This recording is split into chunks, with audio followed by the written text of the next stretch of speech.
તો આ સપ્તાહ બજાર માટે ખાસું મહત્વનું રહ્યું, કારણ કે બજારમાં આપણને એક સારી તેજી મેઇનલાઇન ઇન્ડાઇસીસની અંદર આવતા જોવા મળી. જુઓ, ખાસ કરીને સૌથી પહેલાં આ વીકની વાત કરી લઈએ. નિફ્ટી અને સેન્સેક્સમાં 1.5% ઉછાળો આવ્યો, જે ટ્રેડ ડીલ બાદનો ઉછાળો હતો. એને પગલે આપણને અહીંયા એક તેજી દેખાઈ.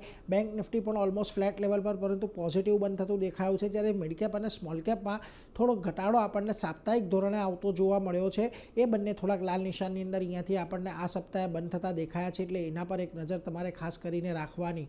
પરંતુ આવો તમે આજના કારોબાર પર, તો આજની શરૂઆત આપણને વૈશ્વિક સંકેતોને પગલે થોડીક નબળી થતી જોવા મળી હતી, પરંતુ દિવસના નીચલા સ્તરેથી આજે ખૂબ સારી રિકવરી આવતી જોવા મળી. નિફ્ટી 25,491 પાસેથી આજે દિવસ દરમિયાન ઓલમોસ્ટ 200 પોઈન્ટ જેટલું રિકવર થઈને બંધ થયું. સેન્સેક્સની અંદર પણ એક સારી રિકવરી રહી. નિફ્ટી બેંક આજે 60,000ની ઉપર બંધ થવામાં સફળ રહ્યું. દિવસના અંદર 3.3માં પોઝિટિવિટી રહી.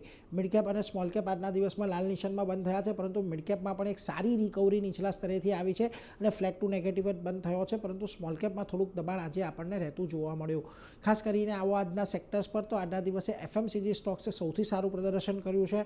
ઓલમોસ્ટ 2.25% ઉછાળો આવ્યો. કન્ઝ્યુમર ડ્યુરેબલ, રિયલ્ટી, એનર્જી, આ બધા સ્ટોકમાં આજે આપણને સારી તેજી જોવા મળી. જ્યાં આગળ દબાણ હતું ત્યાં આઈટી સ્ટોક્સની હતા. ખાસ કરીને આજે પણ અહીંયાથી ઘટાડો વધતો જોવા મળ્યો. આ ઉપરાંત capital market share, pharma, healthcare, આ બંનેમાં પણ તમને દબાણ જોવા મળ્યું છે.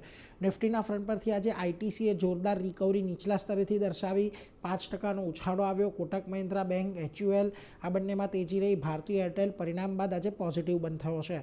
ઘટાડા તરફી કારોબાર હતા, એમાં જો ખાસ કરીને એચડીએફસી લાઈફમાં એક મોટો ઘટાડો રહ્યો. ટીસીએસ, ટેક મહિન્દ્રા, બજાજ ઓટો આજે આમાં પણ તમને વેચવાલી જોવા મળી. મિડ કેપના ફ્રન્ટ પરથી હિટાચી એનર્જી આજે પરિણામ બાદ એક સારી તેજી રહી. ગોડફ્રે ફિલિપ્સમાં જેમ તમાકુ કંપનીઓમાં આજે આપણને નીચલા સ્તરેથી રિકવરી આવી, એની અસર દેખાઈ. એમઆરએફ અને નાયકા બંને તમને આજે પરિણામને પગલે તેજી સાથે બંધ થતા દેખાયા. જ્યાં ઘડી આજના દિવસે મિડ કેપમાં દબાણ હતું, એમાં ખાસ કરીને જો તમને ટાટા એલેક્સી, ટાટા ટેક, કોફોર્જ અને ટ્યુબ ઇન્વેસ્ટમેન્ટનો સમાવેશ થાય છે.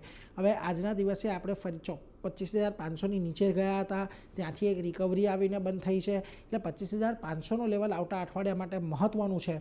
જો એ નથી તૂટતું તો આપણને કોઈ બહુ મોટી ચિંતા નથી, પરંતુ એક વખત જો 25,800ની ઉપર નીકળીએ છીએ તો જ આપણને તેજી વધતી જોવા મળશે.